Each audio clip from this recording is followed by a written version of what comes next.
Teaching students with disabilities is a strategic, flexible, and recursive process as effective educators use content knowledge, pedagogical knowledge, including evidence-based practices and data on student learning, to design, deliver, and evaluate the effectiveness of instruction.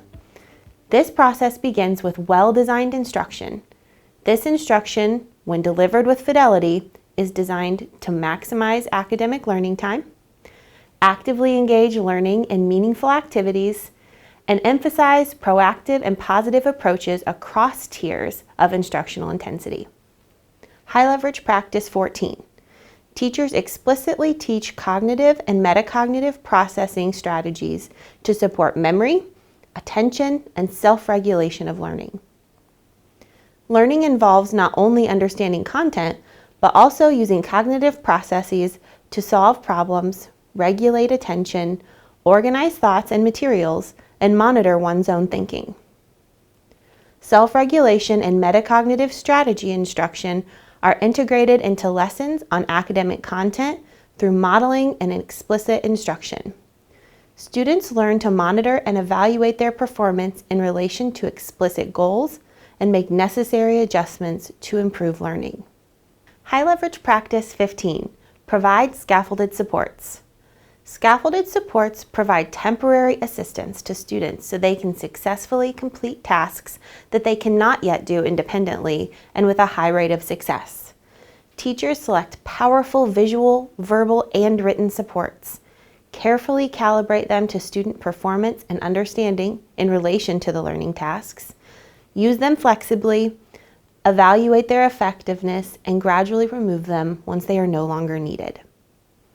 Some supports are planned prior to lessons, and some are provided responsively during instruction. High leverage practice 16. Use explicit instruction. Teachers make content, skills, and concepts explicit by showing and telling students what to do or think while solving problems, enacting strategies, completing tasks, and classifying concepts. Teachers use explicit instruction when students are learning new materials and complex concepts and skills. They strategically choose examples and non-examples and language to facilitate student understanding, anticipate common misconceptions, highlight essential content, and remove distracting information.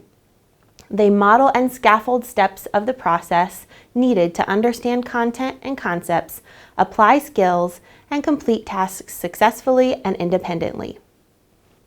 High leverage practice 17. Use flexible grouping.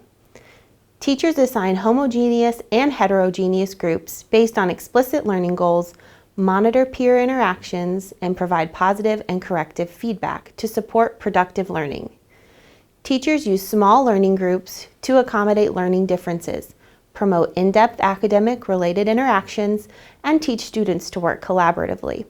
They choose tasks that require collaboration, issue directives that promote productive and autonomous group interactions, use procedures to hold students accountable for collective and individual learning, and monitor and sustain group performance through proximity and positive feedback. High leverage practice 18. Use strategies to promote active student engagement. Teachers use a variety of instructional strategies that result in active student response.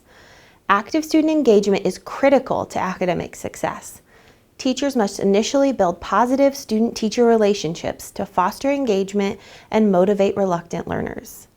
Teachers also promote engagement by connecting learning to students' lives, by knowing students' academic and cultural background, and by using a variety of teacher-led strategies such as choral responding and response cards, cooperating learning such as peer tutoring and self-management, and technology-supported strategies that have shown to empirically increase student engagement. They also monitor student engagement and provide positive and constructive feedback to sustain performance.